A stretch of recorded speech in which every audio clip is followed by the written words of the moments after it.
As you started to get involved with the commercial side of things, what are some of the, let's say someone's never had mixed use or done retail before.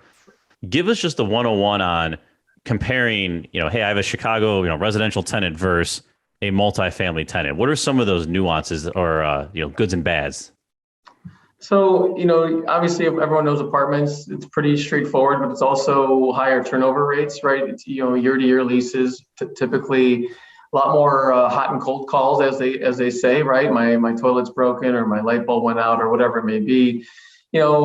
Generally speaking, there are some exceptions to the rule with bad tenants in commercial, but generally speaking, you're being less bothered is an easy way of putting it, right? The commercial tenants are running a business most of the time, so they have some sophistication behind them. They have some ability to manage their own space, and one thing that's important to look at is, especially when you're either leasing up a space that you have, or you're brokering or whatever it may be, is the viability and the creditworthiness of that tenant, whether it's office or retail.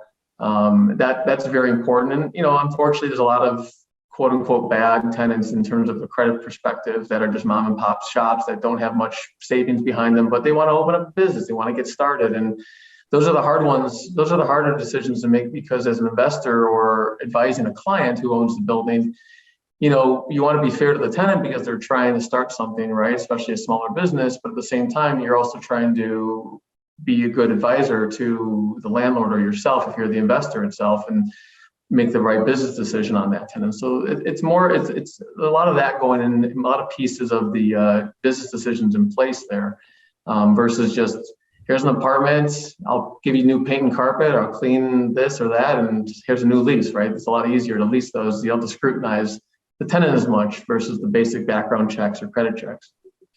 Yeah, the one thing I've always found to be an issue or trouble for smaller commercial landlords is their ability to do build outs or offer TI, tenant improvements, because if you might have a commercial building and your goal, it seems maybe when you're newer, your mind says like, I want to get a Starbucks, or I want to get this type of tenant, I want to get some brand name or some national tenant.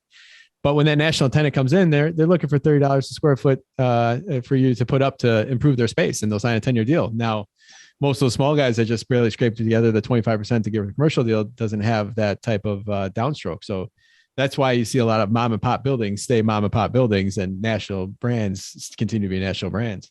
Yeah, and the only thing that changes over is when an investor who knows a national brand wants to be somewhere, they'll go after that building and try to just acquire it, right? With the knowledge that they're going to put in a new tenant. Yeah, exactly. The management piece, I always say, it's for commercial. It's Monday through Friday, and there's no domestic violence.